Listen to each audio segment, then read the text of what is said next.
ఒక డీఎస్పీ వ్యవహారం ఏపీ కూటమి ప్రభుత్వంలో కుదుపు తీసుకొచ్చింది.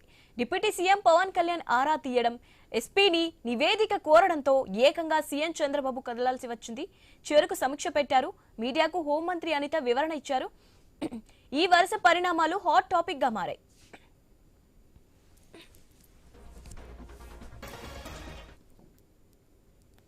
పశ్చిమ గోదావరి జిల్లా భీమవరం డీఎస్పీ జయసూర్యపై వచ్చిన ఫిర్యాదులపై డిప్యూటీ సీఎం పవన్ మండిపడ్డారు. ఎస్పీతో మాట్లాడారు.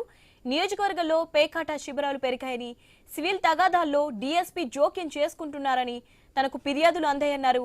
డీఎస్పీ కొందరి పక్షం వహిస్తూ కూటమి నేతల పేర్లు వాడుతున్నారని ఎస్పీ దృష్టికి తీసుకెళ్లారు. డీఎస్పీపై వెంటనే తనకు నివేదిక పంపాలని ఆదేశించారు. ఈ తరహా వ్యవహారాలను ప్రభుత్వం ఉపేక్షించదనే విషయాన్ని సిబ్బందికి తెలియజేయాలన్నారు.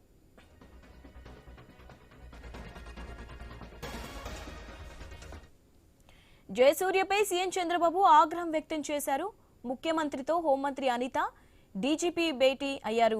డీఎస్పీ వ్యవహారంపై ప్రధానంగా చర్చ జరిగింది. సీఎం ఫోకస్ పెట్టడంతో పోలీసులు ఉలిక్కిపడ్డారు. ప్రభుత్వం డీఎస్పీపై విచారణ చేపట్టినట్లు తెలిసింది. డీఎస్పీ జయసూర్య వ్యవహార శైలిపై ప్రభుత్వం దగ్గర రిపోర్టు ఉందన్నారు హోంమంత్రి అనిత. డిప్యూటీ సీఎం పవన్ నివేదిక కోరడంలో తప్పు లేదన్నారు. కూటమిలో చిచ్చు పెట్టే ప్రయత్నాలు జరుగుతున్నాయని మండిపడ్డారు. తమ మధ్య సమన్వయం ఉందన్నారు. సజెషన్స్ ఇవ్వడంలో తప్పే ఉంది.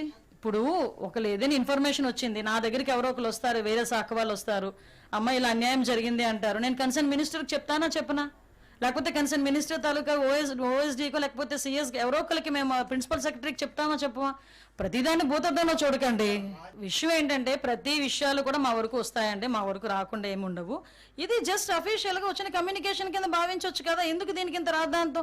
మాకు లేని ఈగోలు మీకెందుకు అబ్బా? నాకు అర్థం కాదు. మాకున్నాయండి, మా నోటీసులు మాకున్నాయి, మా దగ్గర కూడా రిపోర్ట్ ఉంది. ఆ రిపోర్ట్ని బేస్ చేసుకొని మా చర్యలు ఉంటాయి. ఓకేనా? ఎన్డీఏ కూటమిలో ఏదో రకంగా చిచ్చు పెట్టాలని చూస్తారు. మాకు అండర్స్టాండింగ్ ఉంది, మాకు సమన్వయం ఉంది, శాఖల మధ్యలో సమన్వయం ఉంది. మాకు ఎటువంటి ఈగోస్ లేకుండా మేము పనిచేస్తున్నాం. మా అధికారులు ఎటువంటి ఈగోస్ లేకుండా పనిచేస్తున్నారు. మీకు కావాల్సింది రిజల్ట్, మంచి పరిపాలన. మేమందరం కలిసి మేము పని చేసుకుంటాం అనుకునేటప్పుడు ఇది అంత క్వశ్చన్ అవసరం లేదని నా ఉద్దేశం. Thank you. రాష్ట్రంలో పేకాట క్లబ్బులు నడుస్తున్నట్లు ఫిర్యాదులు వెల్లువెత్తుతున్నాయి. వాటి నిర్వహిస్తున్న పెద్దలు కొందరు అధికారులకు మామూళ్లను అందజేస్తున్నారనే ఆరోపణలు ఉన్నాయి. ఈ అంశాలపై పవన్ పోలీసులను ఆరా తీశారని డిప్యూటీ సీఎం కార్యాలయం తెలిపింది. ఈ క్లబ్బులపై ఇప్పటివరకు ఏం చర్యలు తీసుకున్నారో నివేదిక ఇవ్వాలని డీజీపీని కోరినట్లు పేర్కొంది.